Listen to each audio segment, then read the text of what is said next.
Welcome back, everyone. Since it first debuted in 2014, the play Clozet Confession has touched countless lives and had an impact on every audience. But after 10 strong years, the lights will go down and the curtain will close on March 2nd, when Clozet Confession ends its run at the Miller Theater in downtown Augusta. Renza Bing is the creative force behind the play. Renza, it's always great to have you here.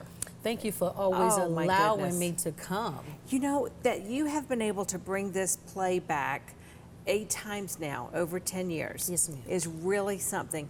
But you said you made a really hard decision. You just know now that this is time. Absolutely. And this March 2nd performance will be the last one. Yes, yes, yes. And it was a tearful thought. I mean, you know, once it came to me, I did kind of shed a tear because I know what this production has done for people because of the response that I get from emails, texts, calls.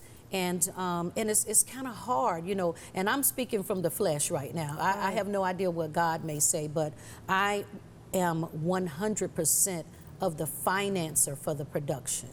And so I don't have any sponsors or any backers. And so there's other projects that I really, you know, kind of want to work on, and I can't do them both.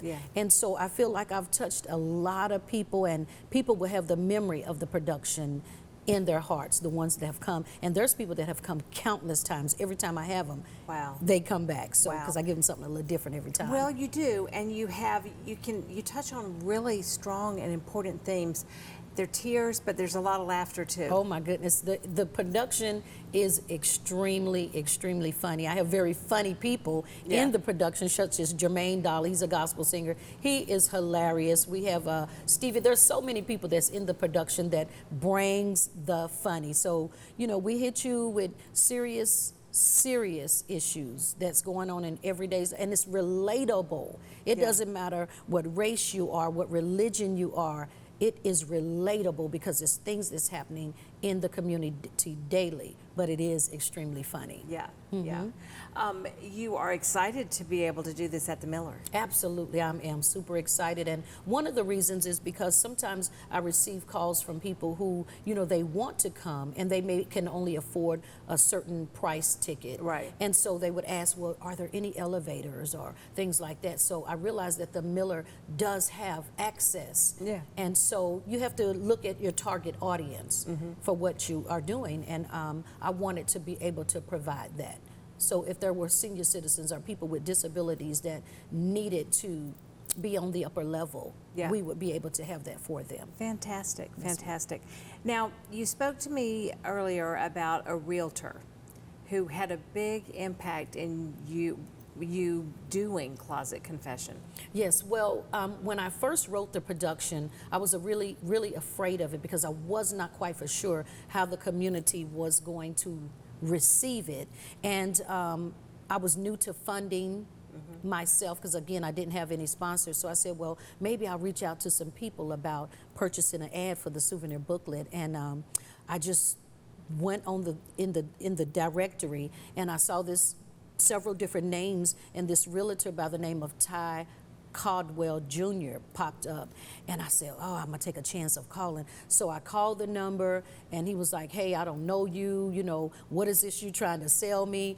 And so I started trying to explain about the play. He said, well, I'll tell you what, you come and you bring me some more information. He said, and I don't normally do this, and I don't know why I'm compelled to do this, but you come on up. And this was back in 2014. And so I went, and he purchased an ad, and then he also came to the production. And after it was over, he walked up towards the stage, and I was shaking because I didn't know what he was gonna say. He had tears in his eyes, and he said, you know what, this play touched me. He said, and I have family members and people that I hadn't spoke to in a long time. He said, but when I leave here, I'm gonna call them. And that was the start of me being bold enough to come out with this production and share it with the world, because at first I wouldn't even advertise. It was just the people in the play would tell their friends and family, you know, because I was too afraid of it. And so Ty passed away a couple years ago, and it broke my heart because I didn't know until I was going to reach out to him and thank him again and again, and I found out that he passed away, and that really, you know, but it stays with me. It stays with you, and you've had a chance to honor him and his legacy and what he meant, and it's just like great little microcosm of what you experience with this play and the Yes. people that you touch. And you have been on a mission and you have fulfilled it. And good luck with this performance and also in your next chapter. Yes, We'll ma'am. look forward to finding out what you do next, Renza. Yes, ma'am. And here's the information one more time about Closet Confession. Closet Confession is coming up Saturday, March 2nd at 4 p.m. Doors open at 3 o'clock. It's at the Miller Theater on Broad Street in Augusta. For tickets, go to eventbrite.com. For more information, just call 706-495-6279.